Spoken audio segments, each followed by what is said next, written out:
कोल्हापूरमध्ये मुसळधार पावसामुळे पंचगंगा नदीच्या पाणी पातळीत वाढ झाली आहे। त्यामुळे पूरस्थिती निर्माण झाली।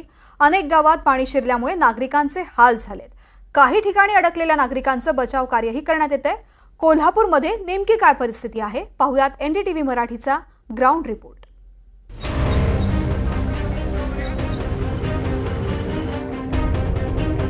कोल्हापुरात गेल्या 7 दिवसांपासून मुसळधार पाऊस सुरू आहे आणि पंचगंगा नदीच्या पाणी पातळीत झपाट्याने वाढ होत असल्याचं पाहायला मिळतं। यामुळे पूर परिस्थिती सध्या कोल्हापुरात निर्माण झालेली आहे। ही दृश्य आपण पाहू शकतोय जी पंचगंगा नदीची आहेत। पंचगंगा नदी सध्या दुथडी भरून वाहत असल्याचं पाहायला मिळतंय। पंचगंगा नदीची जी पाणी पातळी आहे ती सध्या 47 फुटांवर येऊन पोहोचलेली आहे। जी पूर परिस्थिती निर्माण झालेली आहे यामुळे काही ठिकाणी जनजीवन देखील विस्कळीत झाल्याचं पाहायला मिळतंय। कोल्हापुरातल्या आरे, आंबेवाडी, चिखली या गावांना पुराचा विळखा बसल्याचं देखील पाहायला मिळते। त्याचबरोबर याच पंचगंगेचं पाणी जे आहे ते इचलकरंजी परिसरात देखील पसरले। त्यामुळं त्या ठिकाणी सुद्धा काही ठिकाणी नागरिक स्थलांतर करत असल्याचं पाहायला मिळतंय। जवळपास जिल्ह्यातल्या 1300 कुटुंबांना या पूर परिस्थितीमुळे स्थलांतरित करण्यात आलेलं आहे आणि 5000हून अधिक जनावरांना सुरक्षित ठिकाणी हलवण्यात देखील आलेलं आहे। त्यामुळे प्रशासन सध्या अलर्ट मोड आल्याचं पाहायला मिळतंय। निवारा केंद्रांची सुविधा करण्यात आलेली आहे। जिल्ह्यातले जवळपास 94 मार्ग जे आहेत ते सध्या बंद झाल्याचं पाहायला मिळते। वाहतूक जी आहे ती ठप्प झाल्याचं पाहायला मिळतंय। काही ठिकाणी रस्त्यांवर पाणी साचलेलं आहे त्यामुळं वाहतूक ही जी आहे ती ठप्प झाल्याचं पाहायला मिळते। भाजीपाला असेल, दूध असेल या परिस्थिती या देखील वाहतुकीवर सध्या परिणाम झाल्याचं पाहायला मिळते। कोल्हापुरातल्या शिक्षण व्यवस्थेवर देखील परिणाम झाल्याचं पाहायला मिळते। जवळपास जिल्हाधिकाऱ्यांनी 2 दिवस शाळांना सुट्टी देखील जाहीर केलेली होती। हवामान विभागानं पुढचे अजून काही दिवस पाऊस असल्याचं सांगितलं जातं। त्यामुळं जर का पुढचे काही दिवस जर का असाच पाऊस जर का चालू राहिला तर कोल्हापूरच्या पंचगंगा नदीमध्ये पाणी पातळीमध्ये आणखी वाढवण्याची शक्यता आहे। त्यामुळं कोल्हापूरला महापुराचं कुठेतरी संकट निर्माण झाल्याचं चित्र सध्या समोर असल्याचं पाहायला मिळते। त्यामुळं प्रशासनानं वेळोवेळी नागरिकांना सतर्क राहण्याचा सुद्धा आदेश देत आहेत। पाण्याची पातळी झपाट्याने वाढत असल्याने सर्व नागरिकांनी सुरक्षा स्थळी स्थलांतर व्हायचं आहे।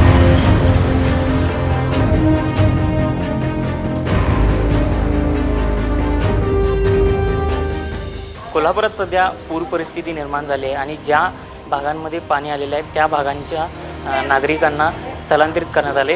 सध्या कोल्हापुरातल्या चित्रदुर्ग या मठात आहे आणि या मठामध्ये काही नागरिकांना स्थलांतरित केलं आहे।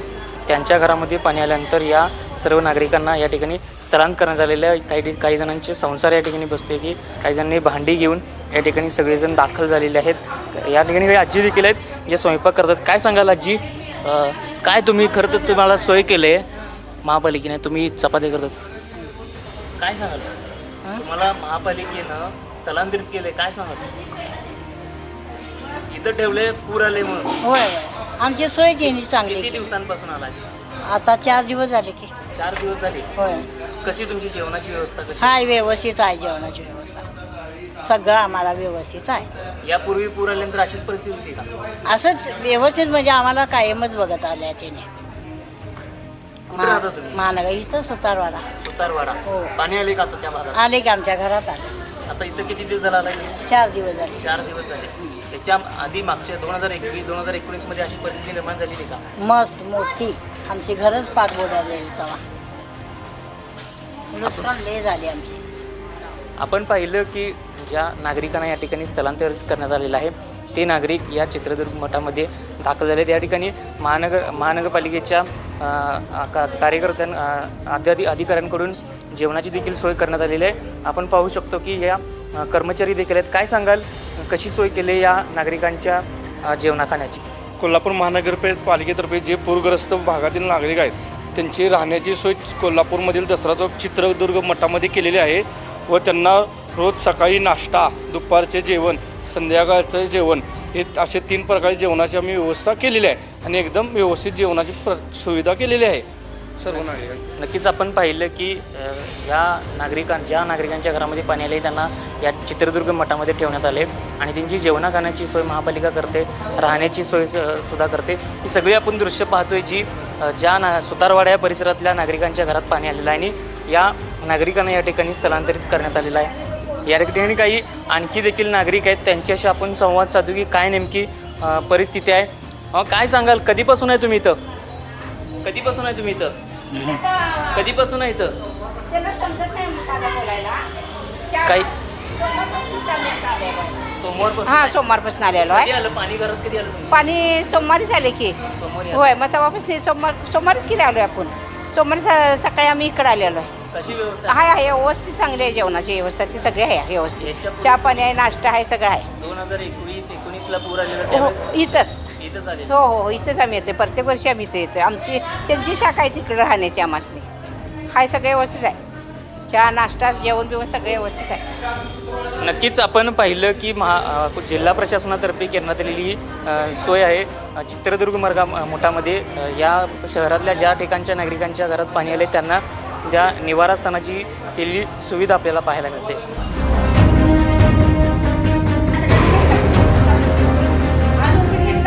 कोल्हापुरात गेल्या काही दिवसापासून सुरू झालेल्या पावसामुळं पूरसदृश्य परिस्थिती निर्माण झालेली आहे. मी सध्या उभा आहे कोल्हापुरातल्या आंबेवाडी चिखली या गावाच्या मार्गावर. या दोन्ही गावांचा संपर्क जो आहे तो सध्या तुटलेला आहे. ही दृश्य आपण सगळी पाहू शकतोय. जी आंबेवाडी गावाला जाण्यासाठी जो मार्ग आहे त्या मार्गावर पाणी आलेलं आहे. रस्त्यावर जवळपास 1.5 ते 2 फुटांचं पाणी सध्या साचलेलं आहे. पाण्याचा प्रवाह आहे त्यालासुद्धा वेग असल्याचं पाहायला मिळतं आहे. ही सगळी दृश्य आपण पाहतोय.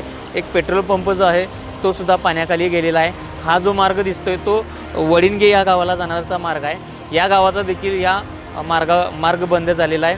आंबेवाडी चिखली आणि वडिनगे अशी या तीन गावांना जाण्यासाठी हा मुख्य चौक आहे जिथून जाऊ शकतो आणि त्या मार्गावर संपूर्णपणे पाणी आल्यामुळं हा मार्ग बंद झालेला आहे. त्याचबरोबर हाच मार्ग पुढे रत्नागिरीला देखील जातो, पन्हाळ्याला देखील जातो. त्यामुळं या ठिकाणी जाण्यासाठी सुद्धा मार्ग बंद झाल्याचं पाहायला मिळतं आहे. त्यामुळे कोल्हापुरातली जी परिस्थिती आहे ती सध्या पूर परिस्थिती बिकट होत चालल्याचं पाहायला मिळते.